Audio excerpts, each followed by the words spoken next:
नमस्कार। भारतीय हिंदू नाट्य अकादमी द्वारा आयोजित रंग समागम द्वितीय में आप सभी का हार्दिक स्वागत है। कोरोना काल में जब जीवन पूरी तरह स्थिर बना हुआ है, भारतीय हिंदू नाट्य अकादमी अपनी एक नवीन पहल के साथ आपके बीच में हाजिर है। पहल का नाम है रंग समागम द्वितीय। माननीय राज्य मंत्री स्वतंत्र प्रभार, संस्कृति विभाग उत्तर प्रदेश शासन श्री नीलकंठ तिवारी जी एवं संस्कृति विभाग के समस्त उच्चाधिकारियों के मार्गदर्शन में रंग समागम द्वितीय का आयोजन किया जा रहा है। रंग समागम में हम वेबिनार के जरिए जुड़ रहे हैं कला जगत की उन विभूतियों से जिन्होंने अपनी कला साधना के माध्यम से एक विशेष मुकाम हासिल किया है, एक मानक निर्धारित किया है। आज हमारे बीच में जो मेहमान हैं वो बहुत विशेष हैं। भारतीय रंगमंच और हिंदी सिनेमा दोनों में ही इनका योगदान उल्लेखनीय है। अपनी व्यवहारिक अभिनय क्षमता के माध्यम से सभी हिंदुस्तानियों के दिलों में इन्होंने अपना एक विशेष स्थान बनाया है। जी, मैं बात कर रहा हूं श्री संजय मिश्रा जी की। संजय मिश्रा जी आज हमारे बीच में हैं। बहुत ही खूबसूरत यात्रा रही है इनकी अभिनय की। कैसी रही है यात्रा और कितने खूबसूरत अनुभवों से गुजर के यहाँ तक पहुंचे हैं, विस्तार से जानेंगे। स्वागत है सर आपका भारतीय हिंदू नाट्य अकादमी द्वारा आयोजित रंग समागम द्वितीय में। थैंक यू, शुक्रिया, धन्यवाद। मुझे इस तरह के कुछ अच्छे इंस्टीट्यूट की तरफ से मेरा स्वागत किया जाता है तो बहुत अच्छा लगता है। शुरुआत से ही इस इंस्टीट्यूट को, बीएनए को, भारतीय हिंदू नाट्य अकादमी को ऐसे देखते आए कि वाह ये जगह है। और आज आप वहाँ पर गेस्ट बन के अपने लोगों से बात कर रहे हैं। थैंक यू विजित, शुक्रिया। पुनः स्वागत है सर आपका। उम्मीद करते हैं सर कोरोना काल में सब परिवार पूरी तरह से स्वस्थ और सुरक्षित हैं सर आप? अभी तक सर हमारे दर्शकों को कितनी खुशी है ये जानकर कि आप हमारे इस कार्यक्रम का एक विशेष अंग बन रहे हैं, जिसको हम बता भी नहीं सकते। और एक बड़ी खूबसूरत सी आपकी उम्दा अभिनय यात्रा रही है। हम सभी विस्तार से जानना चाहते हैं उस यात्रा के बारे में। तो बचपन से शुरू करते हैं सर। सिर्फ यात्रा के बारे में बात करते हैं, उसमें बचपना आ जाएगा। पूरी यात्रा की ही बात करते हैं। जी जी। कोई ऐसा स्कूलों में तो पढ़ाना नहीं है कि पटना में जन्मे थे, बनारस में पले बड़े और जी जी। बड़ा पूर्वांचल थॉट है। जी। अभिनय की यात्रा में अब जाके पता चल रहा है वो यात्रा थी। जी। अब जाके पता चल रहा है वो यात्रा थी। जी। वो यात्रा है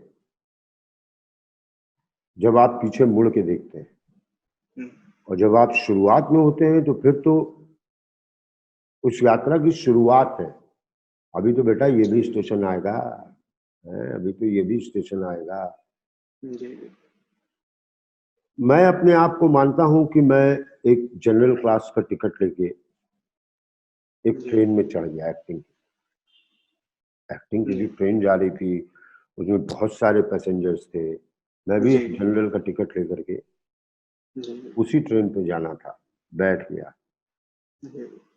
थोड़ी देर जनरल में धक्के खाते खाते बैठे, ठका ठुकुर ठका ठुकुर ढका ढकुर ढकुर ढकुर। किसी ने कहा जरा बैठ जाइए ना, या बगल वाली सीट खाली हो गई, होता नहीं है। मैं बैठ गया। फिर ठकर ठकर ठकर ठकर उस बैठे में चला, लेकिन उस बैठे को मैंने एंजॉय किया। आया कहा आइए 3 टायर में आपका हो गया है, अपर बर्थ मिला है। ठकर ठकर ठकर ठकर ठकर उस अपर बर्थ को भी देखते हुए सुनते हुए, क्योंकि मैं एक्टर हूँ, मुझे अपने जिंदगी का हर वक्त देखना है अपने आप से अलग, अपने आप से अलग होके देखना है वो वक्त। फिर उसके बाद कोई आया कहा आइए सर सेकंड एसी में हो गया है। जी जी। इस बार लोअर बर्थ, साइड वाला भी नहीं, इधर वाला। जी। अब कभी फर्स्ट एसी में हो जाएगा, कभी इंजन में चला जाऊंगा, फिर वो ट्रेन मुझे कुचल के उससे आगे चला जाऊंगा ना, चली जाएगी। जी यात्रा कला एक्टर को बोल रहा हूं, लेकिन एक्टर इंसान ही होते हैं। जी जी तो एक इंसान को भी लो, यात्रा अपनी, लोग कहते हैं आपकी यात्रा बड़ी इंटरेस्टिंग है। इंटरेस्टिंग आपकी भी यात्रा है। जी जी सवाल है कि आपने उसको देखा कैसे। जी शिकायती बुआ होके तो नहीं देखा, अबे यार ये तो हाय हाय, वो अबे यार ये तो है भी, तब भी उसको वैसे देखो ना, इंटरेस्टिंग कुछ तो है। जी जी जब तुम उसमें घुसोगे, उस यात्रा में गोदई महाराज बनने का शौक बनारस में चलाया, जी जी तो भीखू मात्र बनने का शौक नहीं चलाया। हम्म। क्या बनने का शौक चलाया? गोदई महाराज, जी जी तबला, पान, जी ठंडई, अक्खड़पन। अक्खड़पन तो उधर भी है, भीखू मात्र में भी, जी जी लेकिन इधर क्या है? तबला, जी कला। तो जब आप अपने जीवन यात्रा पे होते हैं तो आप लोगों को चूज करते हैं। जैसे जी जैसे लोग आपके सामने आने लगते हैं ना, तो आप लोगों को चूज करते हैं। हाँ यार, ये बढ़िया लौटा है। आप देखते हैं कि हाँ यार, जी इसके विचार कुछ मेरे 10% विचार से मिलते हैं, हम्म तो आप उसको पकड़ने लगते हैं यात्रा में। जी तो आपके दोस्त, आपके इंस्पिरेशन, वो सब कुछ बनने लगते हैं। फिर आपकी कहानी वैसे ही शुरू होती है। हम्म फिर आगे ऐसे इस यात्रा में इरफान भाई मिले, जी एक्टिंग की यात्रा में। जी जी जो चीज आपने पूरी जिंदगी भर 22-23 साल तक की उम्र में जो चीज सोच के रखा था कि एक्टिंग वैसी होती है, एक्टिंग वैसी होती है, एक्टिंग डिशुम होती है, एक्टिंग डिशुम होती है, यही तो सोच के रखा था ना। जी जी छोटे शहर में थे, बहुत सारी इंग्लिश फिल्में या फॉरेन लैंग्वेज फिल्म तो अब आना चालू हुई है। जी अच्छे फिल्मों से एक्सपोजर नहीं था। हाँ तुम साइन करोगे या नहीं, इनसे ही एक्सपोजर था, लेकिन वो जी महान था। जी जी वो दीवार था, जी जी हमारे इमोशन को झकझोरता था। बेशक तो वो आपके इरफान भाई, ये लोग सब आप चूज करने थे लगते हो लोग। जी जी 16 लोगों में से एक मेरा है जो मुझे हम्म थोड़ा अपने लेता। तो ऐसे ऐसे दिशा मिलते मिलते मिलते आज भी आप उस यात्रा में सेकंड क्लास में, सेकंड एसी में लोअर बर्थ लेके बैठे हुए हैं। ठीक है गुरु, तौलिया है? हाँ तौलिया है। हाँ कंबल दिए कि नहीं? कंबल दिए हैं, ठीक है चले गए। कंबल उसके पास कैसे? यही सब करते करते आप चले जाते। जी ये यात्रा है। बचपन तो बता ही दिया।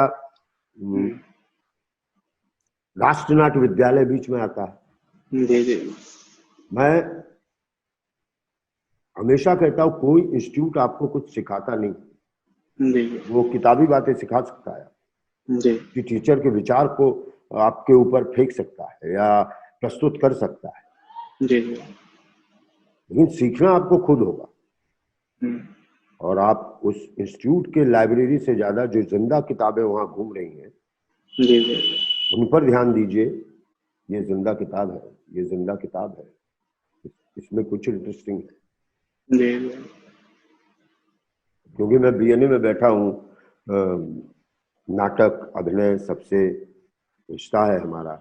जी पहली बार बता रहा हूँ, मैंने कभी कोई, नाम सबके मालूम थे, ऐसी किताबें पढ़ी नहीं। जी जी स्टानिस्लावस्की के, फलना के, जितना मालूम था कि हाँ नाट्य शास्त्र में एक बात कही है, रस ऐसे होते हैं और जी एक्टिंग के प्रकार, आर्य अभिनय, ये सब जो है, ये सब ये होते हैं। हाँ ये बढ़िया है, जी उन्होंने बता दिया। अपने तरह से कंसीव करो, कैसे कंसीव करो स्टानिस्लावस्की मुझे नहीं बता सकता, जी जी क्योंकि मैं खुद अपने आप में स्टानिस्लावस्की हूँ, मैं खुद अपने आप में नुसरत अली फतेह अली खां हूँ, मैं अपने आप में हर कुछ हूँ। बिल्कुल प्रदीप हूँ, विष्णुचंद हूँ, जिंगोटे हूँ, सब मैं अपने आप में ही हूँ। जी जी बाद में पढ़ना, बाद में पढ़ना, और जब थोड़ी उम्र हो जाए तब बढ़ना जी कि स्टानिस्लॉवस्की हमसे अलग कैसे था, जी जी जी समझे? जी जी स्टानिस्लॉवस्की हमसे अलग कैसे था थोड़े बाद में जानेंगे, अभी नहीं। जी जी कभी भी कोई डायरेक्टर कहता है कि संजय भाई ये फिल्म देख लेना, बहुत आपको जो करना है ना उसके करीब है, मैं क्यों देखूं? जी जी मैं अपनी आंखों देखी पे विश्वास करूंगा ना। जी जी सर, बनारस में सर रंगमंच से जुड़ना कुछ हुआ क्या, राष्ट्रीय विद्यालय जाने के पहले? रंगमंच राष्ट्रीय विद्यालय जाने के पहले जी नहीं, वैसा जुड़ना नहीं हुआ, लेकिन नाटकों में, संगीत के कार्यक्रमों में मैं वहां था। बनारस तक मैं डिसाइड नहीं कर पा रहा था। रंगमंच, देखो मैं कलाकार आदमी हूँ, जी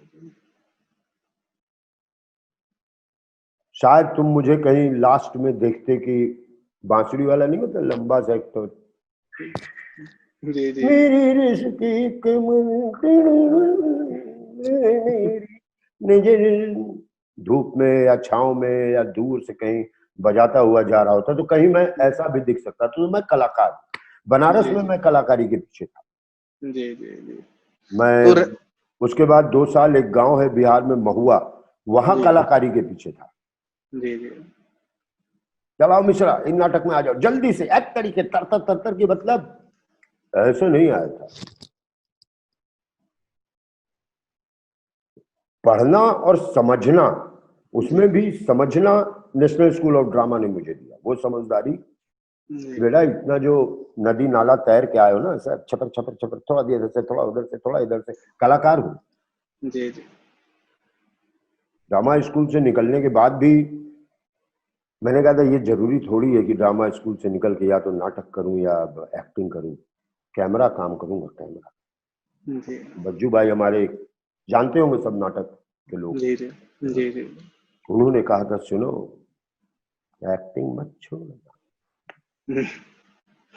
हमके गुरु जी 3 साल में आपने कभी नहीं बोला आज फेयरवेल पार्टी है और आपने पता नहीं मेरे मन की बात कर ली, क्योंकि ये मेरे अंदर एक सवाल था कि नेशनल स्कूल ऑफ ड्रामा से निकलने के बाद क्यों मैं एक्टर ही बनूं, क्यों नहीं फोटोग्राफर बन सकता हूं। जी जी तो कलाकारी वहां भी चालू थी। मैं बंबई भी जब गया था, जी सिनेमा मेरा बचपन से शौक था, जी लेकिन थिएटर जन्म देती है आपको। जी थिएटर की सबसे अच्छी बात क्या है कि 1 महीने तक आप उस फिल्म में भी है वो चीज कि 1 महीने तक आप, 2 महीने तक आप एक रिहर्सल में इन्वॉल्व रहते, जी आपको एक सोशल गैदरिंग मिलती है जिसमें अकेले आप नाटक कर नहीं सकते, होता भी है, मतलब जिस तरह जी के नाटकों में हम भरोसा करते हैं कि जी 15, 20, 50 लोग होते हैं, सब एक दूसरे को देख रहे होते हैं, कोई एक दूसरे को सुन रहा होता है, जी तो कैरेक्टर का बिगिनिंग मिडिल एंड होता है। फिल्म में, फिल्म बनने के बाद बिगिनिंग मिडिल एंड होता है। जब जी शूट होता है तो हो सकता है एंड से शुरू करें, मिडिल में आए, मिडिल से शूट करके एंड में जाए, या जी वो नाटक देता है आपको एक ओढ़ने की शक्ति, जो उड़ाता है, जो एक मास्क लगाने की शक्ति, एक समझने की शक्ति वो दिया।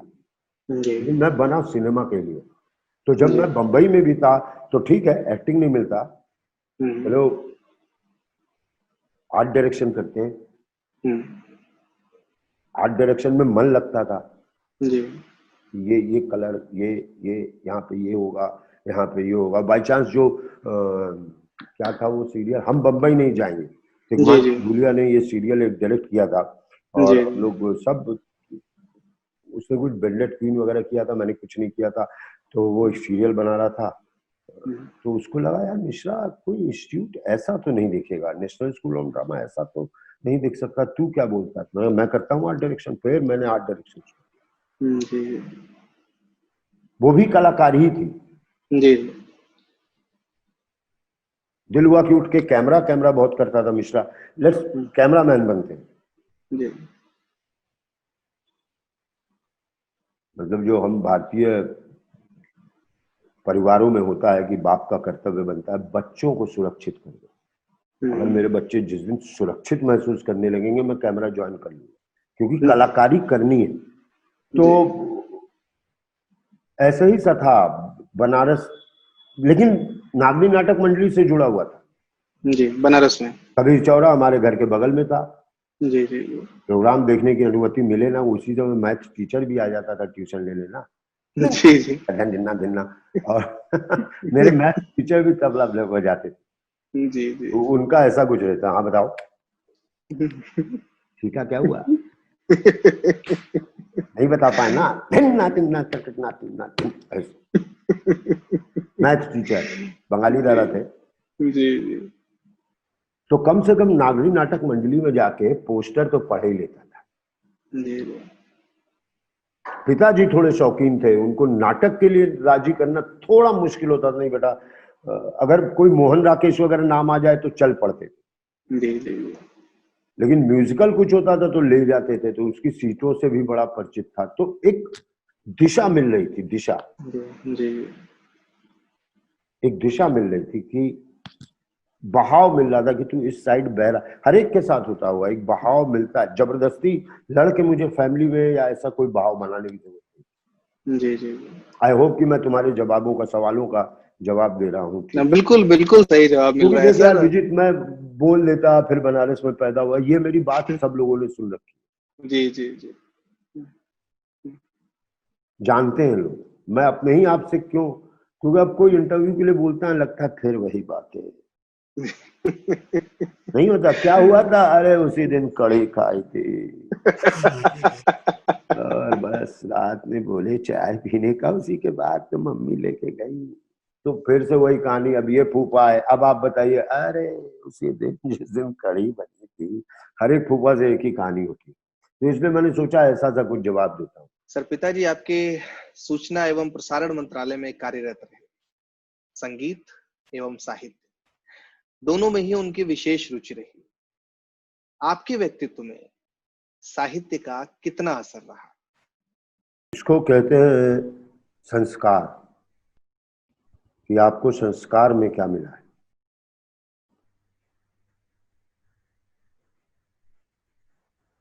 ये लिटरेचर, साहित्य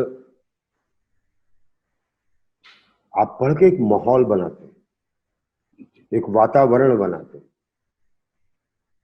तो इंसान के लाइफ में वातावरण बहुत जरूरी है, माहौल बनाना। मैं 3 भाई, 1 बहन। मेरे यहाँ दादी मेरी कलाकार, और एमेच्योर कलाकार तो मेरी पूरी फैमिली, म्यूजिक, माउथ ऑर्गन, ये। लेकिन मेरे इतने सारे भाई हुए, कोई कलाकार नहीं बन पाया। हैं कलाकार, लेकिन कलाकार निकल नहीं पाया। जिस लेवल पर उन्होंने कलाकार बनना छोड़ा, मैंने उस जगह से उठाया। हर बच्चा जिस जगह पे मैंने पढ़ाई छोड़ी, मेरा छोटा भाई वो उठा करके वो पढ़ने की दिशा में आगे निकल गया।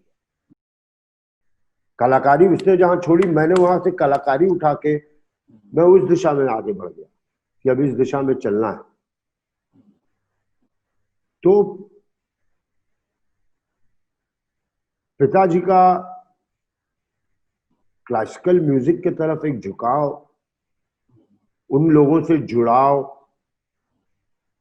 शांता प्रसाद को मैं याद करता हूँ, उनकी याददाश्त में मेरे ऊपर ज्यादा हावी है, ना कि मेरे छोटे भाई पे थी।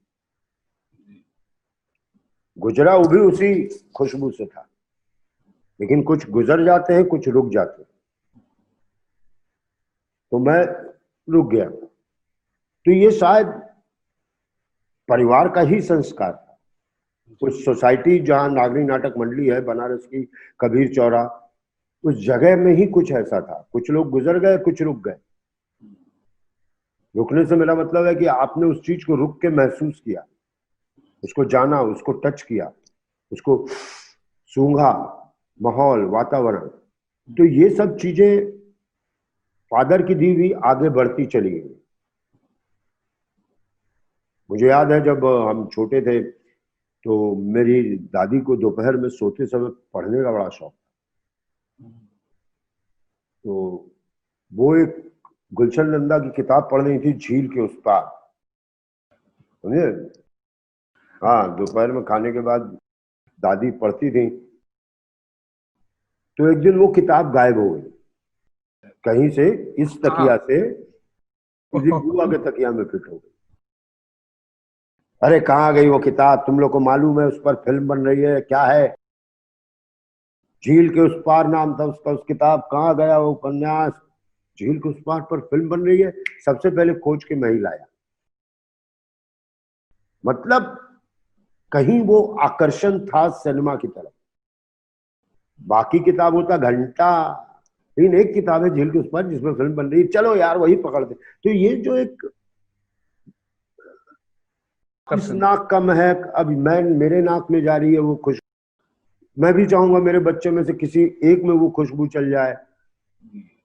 तो ये था। और हर बच्चों के लाइफ में जिसपे थोड़ा मम्मी पापा का कंट्रोल रहता है, तो ऐसी चीजें आप खींच लेते हो। शायद मैं तुम्हारे सवालों का सही जवाब दे पाया हूं। सर 1986 में आप राष्ट्रीय नाट्य विद्यालय पहुंचे, लेकिन उसके पहले मंचों के साथ कितना गहरा जुड़ाव रहा आपका? मैं एक ऐसा स्टूडेंट था जिसको हर सब्जेक्ट के टीचर जानते थे, जिसको हर सब्जेक्ट के टीचर जानते थे, लेकिन मुझे सब्जेक्ट नहीं मालूम होता था, टीचर मालूम होता था। तो स्टेज जो है मेरे लिए, मैं कई स्कूलों से आमंत्रित किया जाता था मुझे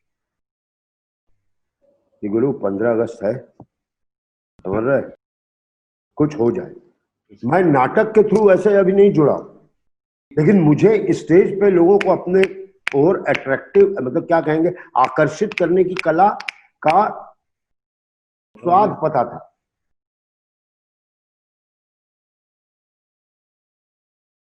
समझो, मैं पैदा होते ही कालिदास नहीं किया, और ना भी काबिल हूं उस कालिदास को करने के।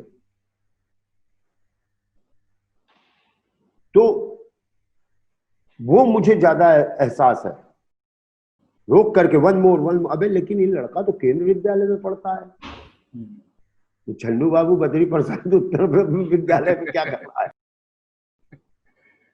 तो वो चीज मालूम था। धीरे धीरे गली के मोड़ पे एक आंटी थी जो नाटक करवाती थी, करती थी बनारस में, वहां जाके बैठने का मौका मिलने लगा कि क्या है, 2 घंटे से बैठे, कोई कुछ पूछा नहीं रहा, कोई न पूछ रहा है न पूछे नहीं रहा, समझे? लेकिन एक माहौल बना था वहां कि भैया फलना प्रसंग खेला जा रहा है, हरिश्चंद्र, आप बैठे रहिए। लेकिन हरिश्चंद्र नहीं मालूम था। और यही एक्सपीरियंस मुझे लच्छू महाराज के साथ हुआ था। तबला वादक थे, बहुत यंग था मैं, मिश्रा जी के पापा जी के पास आ गए, तुम्हारे बड़के बेटे को ले जा रहे, और उनका वही कमरा अभी भी वैसा था जब मैं लास्ट उनके से मिला था, वही कमरा। जब झाड़ू लाना बेटा वहां देखो, उधर से रखा है, झाड़ू मरवाया, मैं, उन्होंने मारा, मुझसे झाड़ू मंगवाया। और सुनो, ये अगरबत्ती, खूब सारे अगरबत्ती जलाते थे, तो उसका राख होता था, तो वो राख जो है, बोलना मत खाली, न पूछो न पूछ, मतलब क्या पूछे नहीं दिया, पूछना उछना ही, राख रख दीजिए। राख करके बाद सुनो, अच्छी अगरबत्ती, अब पोछा उछा मारा कि अब 2 घंटे 4 घंटे 5 घंटे वो तबला बजा रहे हैं, अंधेरा कमरा और हम बस सुन रहे। तबला नहीं मालूम था, हरिश्चंद्र नहीं मालूम था, लेकिन वो एक लगाव मालूम। फिर महुआ में था, कभी कोई नाटक हो रहा है, अरे मिश्रा कर लेगा, ये रोल भी कर लेगा और उसको वो भी बुला ले। मतलब मुझसे अगर आप अभी ड्रामा स्कूल में आपने क्या क्या नाटक किया और उसके क्या एक्सपीरियंस थे, मैं तुम्हें नहीं बता सकता। जी जी, मिश्रा ये कर लेगा, ये कर, वो मेरी, हाँ, मैं नहीं बता सकता हूँ कि मैंने ड्रामा स्कूल में जो जो नाटक किए उसके मेरे कुछ फनी एक्सपीरियंस होंगे मेरे नाटक के। लेकिन अगर आप पूछोगे कि आपने हैमलेट किया था, क्या एक्सपीरियंस था मुझे नहीं याद। हाँ, मुझे उसके विजुअल मालूम है।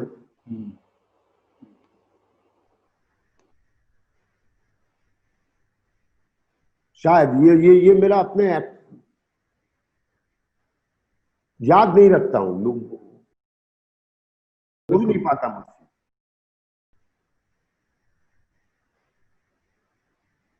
मैं वाकई में सोच रहा हूं कि मैं अगर कहूं कल को कि मेरा पहला नाटक ये था, मैं शायद नहीं बता पाऊंगा। मैं कई बार मतलब उस हरिश्चंद्र में भी बैठा हुआ हूं। क्यों बैठा हरिश्चंद्र नहीं मालूम, लेकिन क्यों बैठा हूं ये मालूम है। तो मुझे पता ही नहीं चलता पहला कौन था, जब लक्ष्मी महाराज का घर था पहला। मैं एक अभिनय को प्रोफेशन नहीं मानता हूं, अभिनय मेरी जिंदगी है। एक्टिंग मैं जीता हूं। इसमें मेरा एक कारण ये भी है कि मैं जब एक्टिंग जीऊंगा तभी तो सामने वाला बिलीव करेगा। अब उस यात्रा में नाटक और वो फिल्म और शायद मायने नहीं रखती। अगर मुझे अपना वो बनाना होता जिसको कहते हैं बायोडाटा, तो शायद मुझे मालूम होता कि ये देखिए ये मुझे डेट भी नहीं याद होते। मैं हमेशा कहता हूं मैं डेट सिनेमा के नाम से जानता हूं। अच्छा, उसी साल ना जिस दिन अखियों के झरोखे से बनी थी। अच्छा अच्छा अच्छा, टाइम हो गया यार। वही साल ना जिस साल में रोटी कपड़ा और मकान आई थी। After Sholay, before Sholay. तो ये मेरा अपना ट्रिप है यार। अब इसको पागलपन कहो, अनपढ़पन कहो, जो भी कहो, इन्हीं पागल दिमागों में घनी खुशियों के लच्छे हैं। हमें पागल ही रहने दो, हम पागल ही अच्छे। राष्ट्रीय नाट्य विद्यालय में आपने 3 वर्ष बिताए, 1986 से 1989। निश्चित तौर पे एक कलाकार के तौर पे ये 3 वर्ष आपके जीवन के निर्णायक 3 वर्ष रहे हैं। तो राष्ट्रीय नाट्य विद्यालय के परिसर में बिताए गए उन 3 वर्षों का अनुभव कैसा रहा? एक तो वो जो जगह है नेशनल स्कूल ऑफ ड्रामा, जिस जगह पे है वहां पे शेयर मार्केट वाला नहीं घूमता है, समझ रहे हो। सब अपने अपने हिसाब के, नसीरुद्दीन शाह, उत्तरा बौरकर, प्रसन्ना हमारे फ्लूट प्लेयर थे, वो कोई दूसरे प्रोफेशन के लोग आते जाते थे, दूरदर्शन के लोग, लेकिन एक पूरा एक माहौल, उधर से अंकुर जी आ रहे हैं, कहीं पर एक पार्क में 4-10 लोग बैठे हैं और कोई नाटक हुई है, उसकी चर्चा हो रही है। उस काबिल तो हम थे ही नहीं कि हम उसमें हिस्सा ले सके, लेकिन उनका सुनना जो है अपने कॉपी पे लिखा जा रहा था कि क्या क्या होना चाहिए, किसी नाटक को कैसे आप उसके क्रिटिक बनते हैं, ये इनसे सीखिए। किसी नाटक में क्या क्या होना चाहिए, रॉबिन दास ऐसा बोलते हैं यार, वाह ये बंदा सही बोल रहा है। नसीर भाई हम लोग का क्लास लेने आए थे और उस समय उनकी ओए ओए पिक्चर आ चुकी थी। तो हर ड्रामा स्कूल में एक्टर्स की ख्वाहिश होती है कि मैं भी ओए ओए, तो 16-17 ओए ओए एक ही कमरे में बैठे रहते थे। नसीर भाई अपना बातें करते थे, उनकी बस एक लाइन मुझे समझ में आई। 14 दिन 15 दिन के क्या कहते हैं उसको, वर्कशॉप। तो 14-15 दिन के वर्कशॉप में बस एक बात समझ आई कि बिलीव, आप जो कर रहे हो उसको बिलीव कर। ये एक्टर के लिए भी जरूरत है। मैंने अभी थोड़ी देर पहले कहा था कि अभिनय मेरी जिंदगी है। ये एक्टर के लिए भी जरूरी है और एक इंसान के लिए भी जरूरी है। तो थिएटर यहाँ पर सिखाता है कि बिलीव, जो कर रहे हैं उसमें यकीन करिए। तभी तो बहुत वैसा सा उदाहरण दे रहा हूं। अमिताभ बच्चन निरूपा राय को माँ बोलते थे तो लोगों को लगता था माँ। अब वो बिलीव कितना था, वो कितना बिलीव करते थे अलग बात है, लेकिन दर्शक बिलीव कर रही होती थी। और आप स्टेज पे अभिनय कर रहे हो और आपका खुद का ही बिलीव है कि आप सिर्फ लाइन बोल रहे हैं, तो बात लाइन तक ही पहुंचेगी, ऑडियंस तक। आप दिल से लाइन बोल रहे हैं, समझ के लाइन बोल रहे हैं, बिलीव कर रहे हैं, तो ऑडियंस तक वो बिलीव पहुंचेगी। तो ड्रामा स्कूल में ये सब बहुत था। और अगल बगल बड़ा संगीत का प्रोग्राम होता, छोटा मोटा कोई आता ही नहीं था। पटना उटना में तो कहीं कभी साल में एक बार याद, अबे वहां भीमसेन जोशी लोग गा रहे यार, तो क्या बात कर रहे हो, वहां अपने भीमसेन जोशी, हाँ अच्छा वहां पहुंचे। अरे तुम यहाँ भीमसेन जोशी में पड़े हो, वहां निखिल बनर्जी सितार बजा रहे हैं। और तेरी सोचो, अरे एक फल्ला नाटक रशिया से आया है, अच्छा ये लुट्टा, इनका नाटक तो हमारे नाटकों से बिल्कुल ही अलग है। ये सही है कि वो सही है, तो ये सब में आप उधेड़ बुन में थे, इसमें क्या पता चले कौन सा पहला नाटक। मजा आता था। ग्रुप हमारा एक ड्रामा स्कूल में हमारे सीनियर थे इरफान भाई, अशोक लोखंडे, काफी लोग, इद्रिस भाई। जिस दिन हम फर्स्ट डे ही पहुंचे थे, लोअर डेप्थ नाटक चल रहा था इन लोगों का, मैक्सिम गोरकी का, शायद बच्चू भाई डायरेक्ट कर रहे थे। और ये सब एक्टर पूरे दिन उसी कपड़ों में घूमे। यार ये हमारे सीनियर हैं। उस समय तो मजाक लगता था, आज लगता है हाँ यार वही चीज कुछ दे के चला गया। रंजीत कपूर से आप मिलते हो, दुनिया का मतलब क्या बोलते हैं वो, क्या बोलते हैं आप, उनके ऑरा में गए हुए गुरु। ये वो मंजिल तो नहीं, कहीं ऐसा तो नहीं कुछ होना है लाइफ में कि बोलूंगा तो लोग सुनेंगे। गुफ्तगू तूने दी है, मैं तो गूंगा था, कुछ ऐसे ही था, जो मैं बोलूं तो मेरे बातों में वजन देना। तो ये सारी चीजें, रीता कोठारी, क्या बात है, निभा जोशी, रॉबिन दास, रतन ध्यान, ये लोग हैं, ये इनको बस सामने से गुजर जाते थे, फिर लगता था हाँ गुरु इनकी नजरों में हूं, इनकी नजरों में हूं। और धमा चौकड़ी जिसको कहें, तो हमारे मतलब मस्ती मस्ती में लिया था हमने, हंसते हंसते एक दूसरे को देखते देखते ड्रामा स्कूल। वहां का खाना, विक्रम, सब कुछ था, बहुत मस्त था।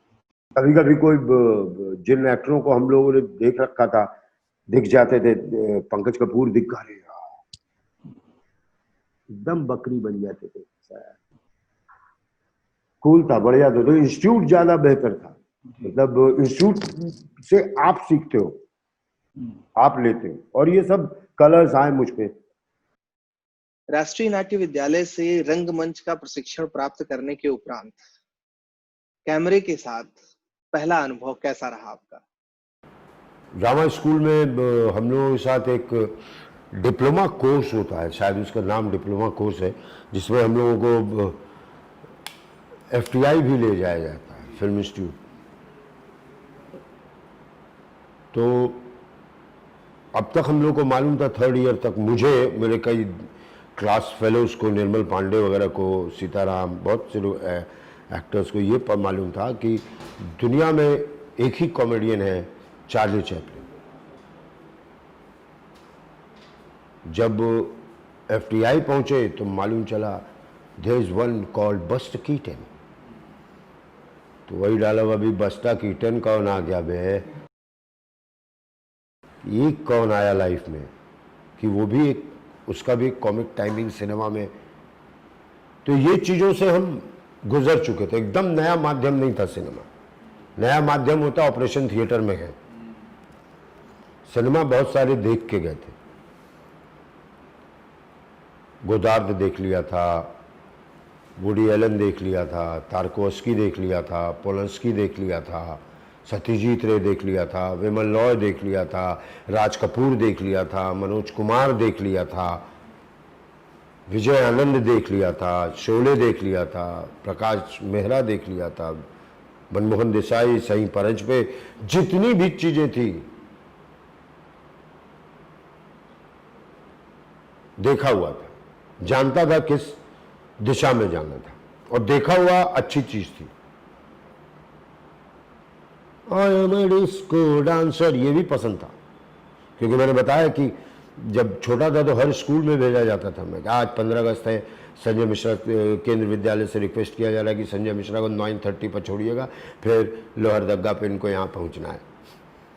वहाँ पहुँचे तो कुछ प्रोग्राम, और मालूम था कि ऑडियंस को क्या चाहिए, ये चीज़ उस समय से एहसास था। लेकिन ये एहसास नहीं था कि एक दिन ऑडियंस के लिए ही काम करूँगा। वो उस समय का मजा था, ठक ठक ठक ठक, वाह मुझे मालूम है अब मैं अगर ऐसे करूँगा ना हंस देंगे, देखना हंसेंगे, हाँ डाक हंसे, ये टेक्सचर मालूम था। सिनेमा भी देखे ही हुए थे। तो अब इसी सिनेमा में मैं कहीं, क्योंकि हम कलाकार थोड़े विजुअलाइजर भी होते हैं, हम विजुअल भी बनाने लग जाते हैं, और विजुअल बनाना मेरा मतलब विजुअली देखता हूँ। विजुअल बनाना मेरा मतलब हर कलाकार बनाता है विजुअली, ये विजुअल है इसका ऐसा। तो सब मालूम था कि करना इसी में काम है, चाहे तो साउंड डिपार्टमेंट भी करूंगा, मुझे साउंड डिपार्टमेंट से भी प्यार जी। मैं जब सिनेमा देखता हूं अपना, मैंने आंखों देखी पहली बार मुझे पसंद नहीं आई थी, चौथी पांचवी छठी बार लगा गुरु साउंड का खेल देखो इस पिक्चर में, मतलब कोई खेल है साउंड का। वो सिर्फ ऐसे लगा के बैठे नहीं रहते या मिक्सिंग या वैसे, एक साउंड का भी खेल है जो एक एटमॉस्फेयर बना देता है ऑडिटोरियम में। आर्ट का भी खेल है, तो मैं उसके लिए भी तैयार था कि मैं साउंड में भी काम कर सकता हूं, मैं कैमरा में भी काम कर सकता हूं, मैं कॉस्ट्यूम में भी काम कर सकता हूं, और मैं एक्टिंग भी कर सकता हूं। मुझे अच्छा लगता है, कुछ अच्छे कैमरामैन मुझे बोलते हैं प्लीज मेरी फिल्म देखिएगा संजय जी, क्योंकि आपका जो कैमरे का पॉइंट ऑफ व्यू है ना, अगर आप मुझे एज ए कैमरामैन कुछ बताएंगे तो हमारे लिए बड़ी अच्छी बात है। तो ये एक अच्छी बात है कि आप पूरे सिनेमा को जीते, द होल पूरे सिनेमा को जीते। तो नया नहीं था, नया था कि फिल्म सिटी में शूटिंग देखने पहुंच जाते थे, अच्छा ये है अनिल कपूर, हाँ अरे ये है ओमपुरी को देखो गुरु, कैमरा के पीछे शूटिंग देखने पहुंचे हुए ना। कुछ तो बात है जो मुझे खींच रही है उसकी तरफ, या वो कुछ मुझे कुछ ऐसा दे रहा है। तो ये सब एक नयापन था, लेकिन नएपन में भी मैं कौन हूं मैं ये जानता था। बहुत से अभिनेता नएपन में नए हो जाते हैं, नहीं नहीं नहीं, एकदम नए, नहीं नहीं नहीं नहीं, कोई पास्ट नहीं। लेकिन आप अपने पास्ट को लेके चलते हुए आ रहे हैं, बस अभी जर्नी में चल रहे हो, जर्नी में। पता नहीं कैसे मरूंगा, लेकिन एज ए कलाकार लास्ट में मैं कहूंगा हाँ गुरु, वक्त होता तो कुछ और लिख देते, लेकिन अब राम नाम सत्य है। ऐसे एज एन कलाकार में मरना चाहता हूं। तब भी पूछोगे कि आपकी वो जो सबसे अच्छी फिल्म पता नहीं कौन सी थी भाई, वो तो हम अपने यात्रा में लगे हुए थे, अभिनय चरित्र के खोज में घुसे हुए थे, दूसरे की जिंदगी में। अभी भी मेरे साथ होता है, अगर तुम बोलोगे संजय भाई मेरा सर दर्द हो रहा है, 3 मिनट बाद मेरा होने लगेगा, क्योंकि मैं तुम्हारे में घुस जाऊंगा। है उसको कैसा लग रहा होगा यार, हाँ हाँ हाँ, अगर अभी उसको कोई कहे कि ये देखो मोबाइल में एक व्हाट्सएप से मैसेज आया, उसको कैसा लगेगा? जब भी कोई किसी बुरे बुरे न्यूज़ को न्यूज़ देखना बंद कर दिया, न्यूज़ मेरे सामने आता है तो वो मुझे इफेक्ट करता है। मैं इस समाज का नहीं हूं क्योंकि मैं कलाकार हूं, मैं समाज से दूर हूं। मैं समाज को जब देखूंगा तब मैं समाज को जाकर के प्रस्तुत कर सकूंगा कि देखो तुम ये हो जो मेरा काम है।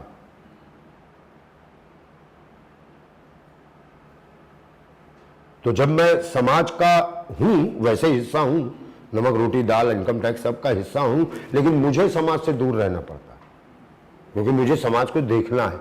जब मैं देखूंगा तभी तो दिखा पाऊंगा समाज को कि देखो एक वक्त की बात है तुम ऐसे थे।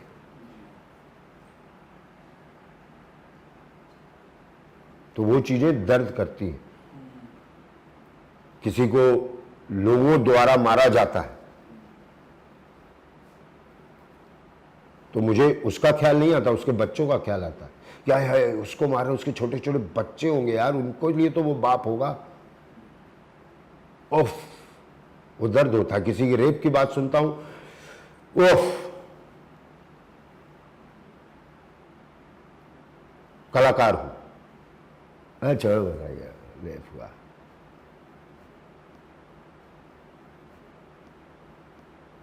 सीन करने जा रहे हैं, होना भी चाहिए। अगर आप कलाकार हैं तो आप सेंसिटिव हैं, संवेदनशील हैं। सर, आपका जो अभिनय करने का तरीका है वो बेहद व्यवहारिक है।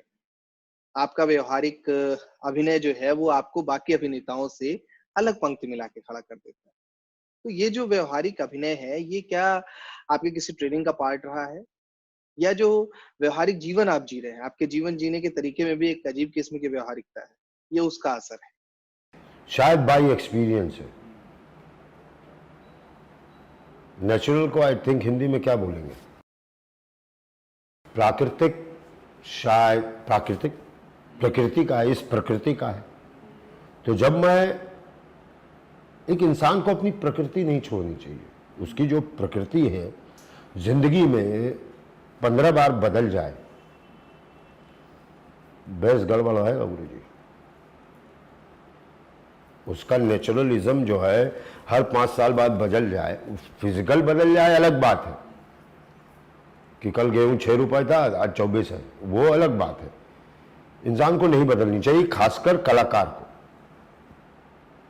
क्योंकि मैं अगर,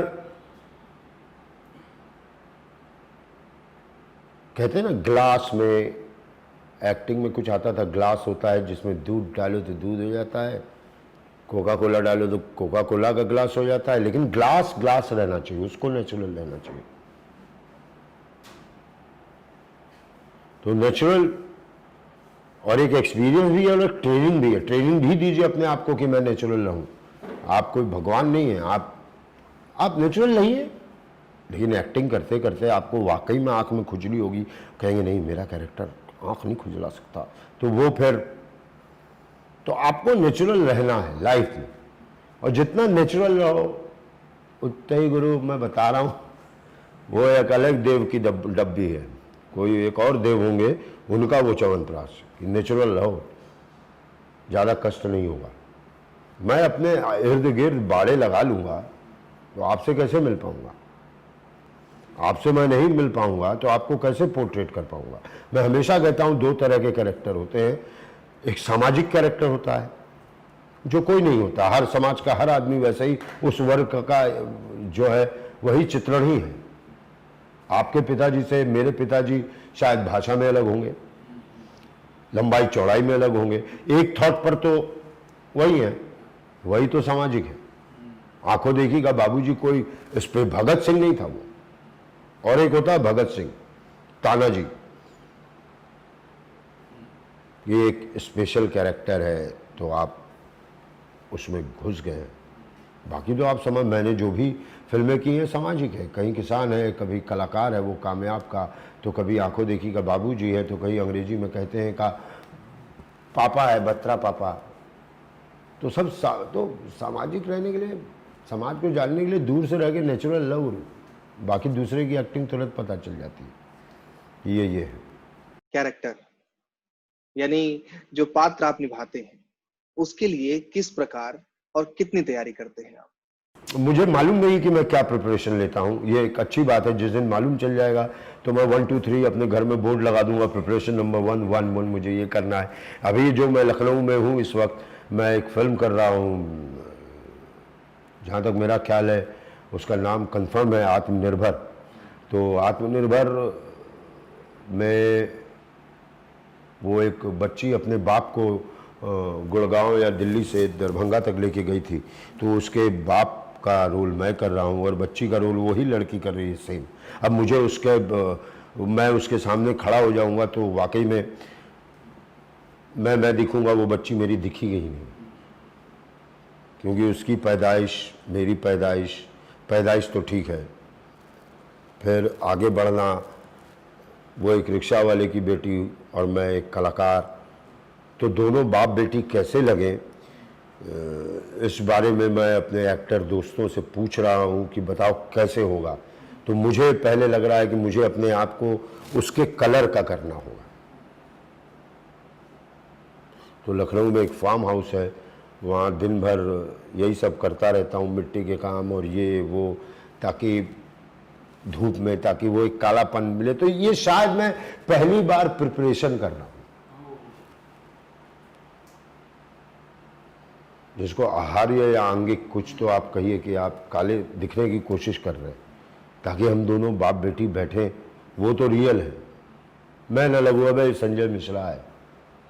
जिस दिन ये लग गया ना, उस दिन एक्टिंग छोड़ दूंगा। उसको उसने किया, फलना एक्टर वो कर रहा है, नहीं, वो फलना एक्टर कर रहा है, वो इम्पोर्टेंट है, तो मुझे वो बनना।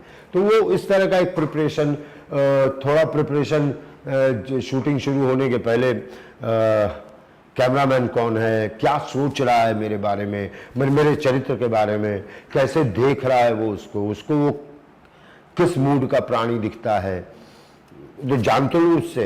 हाँ हाँ, एकदम एकदम, हाँ ये मिल रहा है। तो ये सब एक प्रिपरेशन होता है। और सबसे बड़ी प्रिपरेशन चीज क्या होती है कि थिएटर हो या फिल्म हो, डायरेक्टर मीडियम होता है। डायरेक्टर सोच एक लेके आता है कि आप ये करेंगे, तो मैं उसकी आंखों में देखता हूं कि आप मुझसे करवाएंगे क्या, ये मुझे दिखा दीजिए। और जब वो दिखाने लगता है, सही साहित्य, सही म्यूजिक या सही परफॉर्मेंस वही होती है ना जिसमें दिखने लग जाए। मामला दिखा दिया आपने, अच्छा बोलते हैं आप, मतलब आपके बोलने को सुनते सुनते भी मेरा ये चल रहा है।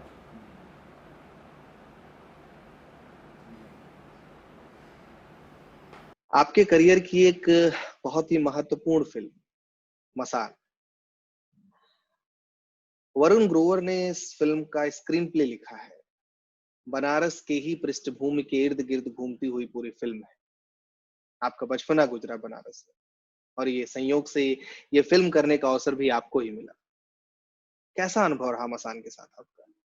मसान बनारस है।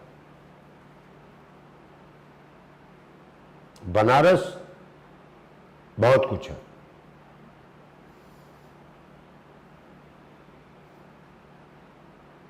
मैंने अपने पिताजी के साथ उन घाटों पर राजकमल चौधरी को बैठे हुए देखा है। मतलब पिताजी के साथ नहीं, राजकमल पिताजी के साथ बैठी, लेकिन रहते हमारे ही घर में थे। तबीयत खराब होती थी, उनको एक कुछ पाउच जैसा दिया गया था जो हम बच्चों के लिए बड़ा वैसा सा था कि ये पाउच किस काम का होता होगा। उन घाटों पे बहुत चीजें देखी हैं। एक कलाकार के लिए इतना बड़ा स्टेज, जो सिर्फ 80 घाट से राजघाट तक नहीं सीमित है, उसकी अपनी कहानियां हैं। उसमें मेरी भी एक कहानियां है। मसान में पाठक बाबू का कैरेक्टर संस्कृत से इंग्लिश या हिंदी ट्रांसलेट करता था। मेरे पिताजी शंभूनाथ मिश्रा भी सरकारी नौकरी भी करते थे, तुम लोग भी, सब लोग करते हैं कि और अपने मनपसंद वो भी ट्रांसलेट किया करते थे, Marathi to Hindi, Marathi to English, Bengali to Hindi, Hindi to English, वो भी करते थे ताकि थोड़े पैसे आएँ तो घर में बच्चों के कॉस्ट्यूम एक एक और दिला दूँ, या थोड़े पैसे आ जाएं तो बच्चे जिद कर रहे हैं कि फ्रिज आ जाएगा, तो 2-4 महीने ट्रांसलेट करूँगा तो कुछ इतना पैसा आएगा। तो ये तो पाठक जी थे, वो दुनिया मैंने देखी भी अपने पिताजी की, मैंने देखा हुआ है। खाली वो चीज़ नहीं हुई जो उनकी बेटी के साथ हुआ, वो मेरे पिताजी के साथ नहीं हुआ, बाकी सारी चीज़ें तो वही थी। ट्रांसलेटिंग हमने देखा हुआ उस कैरेक्टर, सिर्फ उसकी बेटी के साथ ऐसा हुआ, वो उसके लिए, वो मेरे लिए भी आश्चर्य था।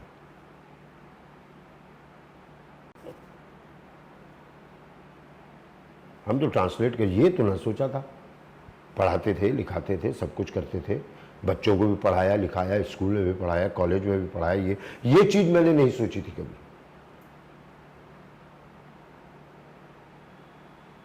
बहुत बड़ा कनवास था, और जो मेरे हर एक जगह से गुजरा हुआ था, हर तरफ से गुजरा हुआ था, मेरे उम्र के साथ बढ़ा था वो कैरेक्टर, तो इतना मुश्किल नहीं था वो, लेकिन उस जगह पे बैठ के उन चीज़ों को याद करना, बड़ी तबीयत खराब है। जो मुझे आंखों देखी के बाद से ना थोड़ी डायबिटिक प्रॉब्लम शुरू हुई, क्योंकि आप पूरे टाइम उन्हीं चीज़ों को दोहराते रहते हैं।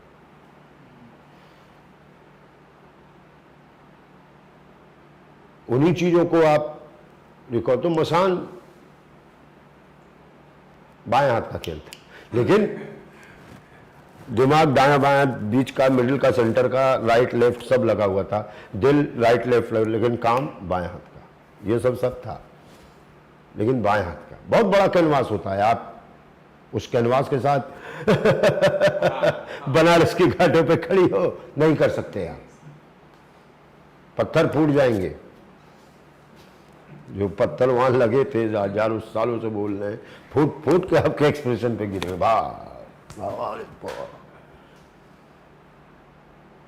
उस जगह पे आपको उस पत्थर की तरह ही दृढ़ होना पड़ेगा।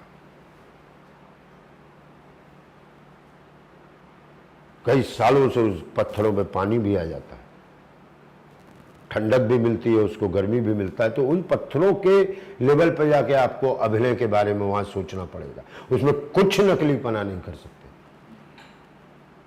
उसमें आपको उनके तरह ही नेचुरल लेना पड़ेगा। उस पत्थर को कितने लोगों ने शूट कर रखा है, उन पत्थरों पे कितने लोगों ने अभिनय कर रखा है, तो आपका अभिनय कैसे हो? ये सिर्फ अपने अभिनय की थाली लेके आएंगे कि उन पत्थरों की भी थाली को साथ में रखना होगा।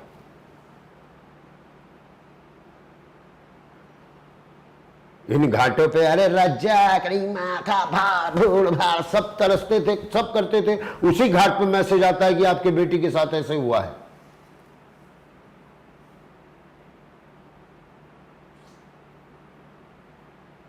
फोन रखने के बाद जब आप देखते हैं कि अरे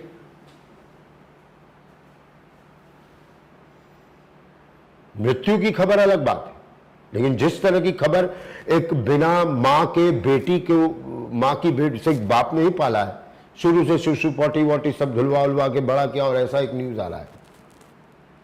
मसान ऐसा सोचना था मेरा यार। काम करने के बाद जब उसका आउटपुट आता है, जब उसे स्क्रीन पे आप देखते हैं, तो क्या कभी अपनी परफॉर्मेंस को जज करते हैं क्या? एक टाइम पे कि ये क्यों किया, ये क्या करने का मतलब था, ये शुरू में ही कर गए, ये एनर्जी आई होगी, रुको, ऐसा सा तुमने बोला ना ऑफिस ऑफिस और क्या, हाँ तो वो सब देख के अब लगता है ये क्या करने की जरूरत थी, शायद उम्र थी।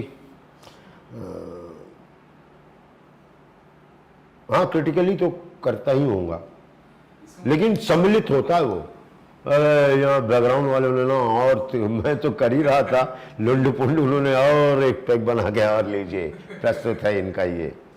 अरे इस लाइट ने बचा लिया मुझे। वैसा का सब देखता हूं, काश मैं और जान पाता कि इस लेंस के साथ मैं क्या कर सकता हूं। मैं बड़ा कैमरामैन एक्टर हूं। मैं हमेशा धीमे से पूछ लेता हूं, भाई साहब क्या लेंस लगा है? क्यों, तुमको क्या जानना है? अबे तुम शूट मुझे ही कर रहे हो ना, उनको कर रहे होते तो मैं पूछता तुमसे। तो मुझे भी तो मालूम होना चाहिए ना। थिएटर में आपको सबसे पीछे वाली सीट तक आपका एक एक्सप्रेशन पहुंचाना है, सुनती हो? तभी कभी कभी थिएटर के बेहतरीन एक्टर सिनेमा में मार खा जाते हैं।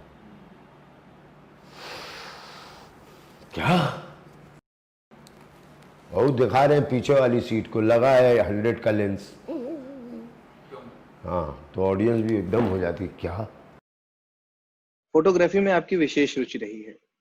संघर्ष के दिनों में आपने तमाम फोटोग्राफर्स को असिस्ट भी किया है, उसके बारे में कुछ बताइए। तभी मैं कैमरामैन का एक्टर हूँ। फोटोग्राफी की बात करो, मैं जब कोई कैरेक्टर, अभी मैंने एक हमारे ड्रामा स्कूल का ही स्टूडेंट है संजय सोनू, उसकी फिल्म मैंने की डेथ ऑन अ संडे। तो मैं हर फिल्म के लिए ना एक म्यूजिक चूज करता हूँ, जो मैं घर से निकलते हुए, मतलब जहाँ भी शूटिंग के लिए निकलते हुए, वो म्यूज़िक मैं महीने भर सुनूंगा। तो मैंने संजय से कहा, जो डायरेक्टर था, death on a Sunday in a Patna city नाम है फिल्म का, हमारे ड्रामा स्कूल का ही एक, आई थिंक उसका डिप्लोमा एक्टिंग में है, बट उसने डायरेक्ट की है संजय सोनू ने। तो मैंने उसको कहा, देखो ये लेड ज़ेपलिन का म्यूज़िक है जिसका नाम है कश्मीर। मैं ऐसा सा कुछ विजुअल बन रहा है इस म्यूजिक। हाँ भैया बहुत सही, हम भी आपके कैरेक्टर का ट्रिप ना ऐसा ही सोच रहे हैं।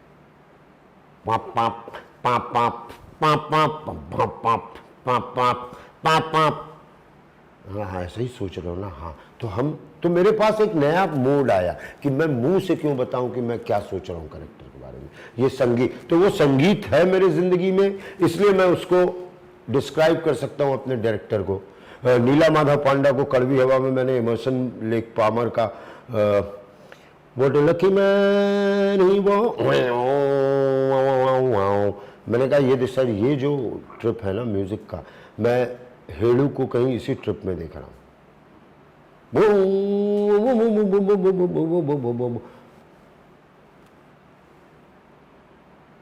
तो एक ये भाव निकल के आया कि अपने डायरेक्टर से बात करने का।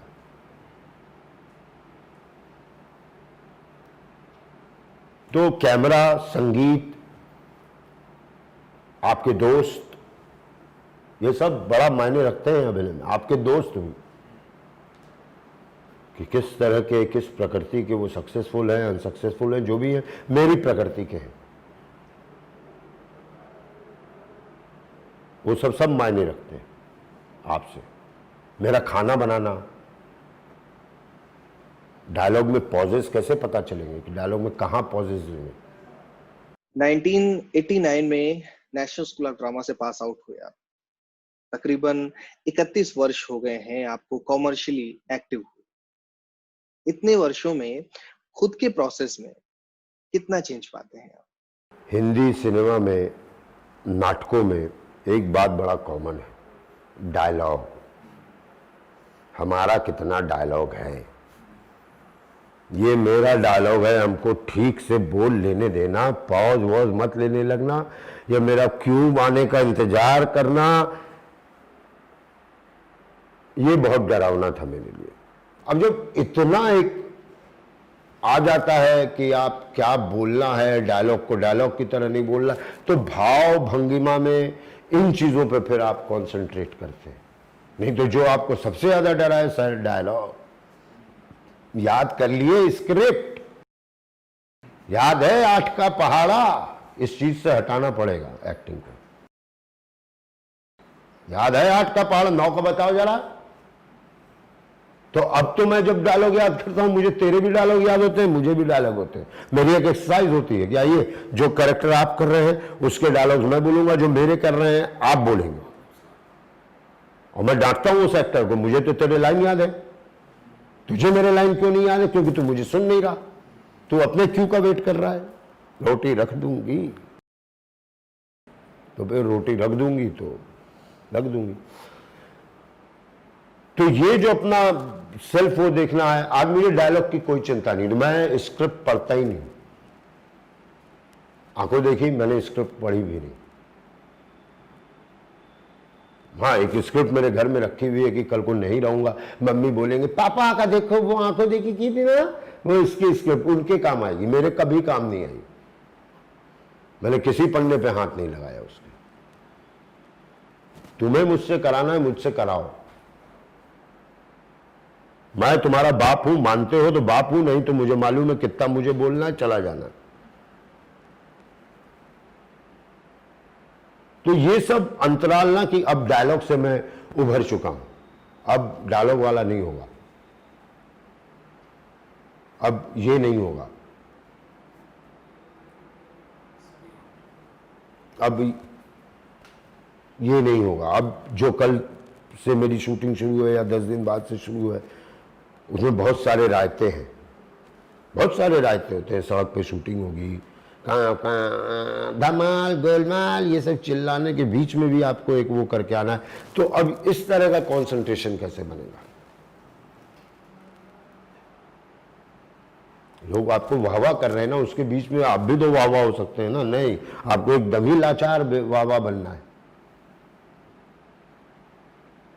जब आपने टेलीविजन और फिल्मों के लिए काम करना शुरू किया, वो दौर टेक्नोलॉजिकली इतना एडवांस नहीं था।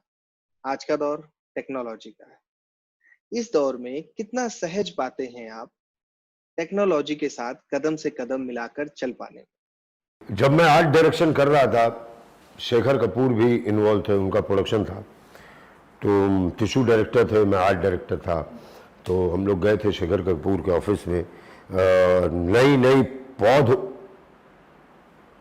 ऐसा नहीं हम कुंदन लाल सहगल के ज़माने के, हम भी उसी ज़माने के, पौध उभर रही थी। अच्छा, किसी ने पूछा तो फिर परसों जो शूट कर रहे हैं उसमें कौन कौन से एक्टर्स हैं और कहाँ कहाँ लोकेशन है? तो हम लोग खड़े हुए थे, हम टिशू, किसी ने लैपटॉप जैसा खोला, परसों डेट 14, हम बताएं सर, जब तक उसका 14 चल रहा है तब तक हम बताएं उस दिन ये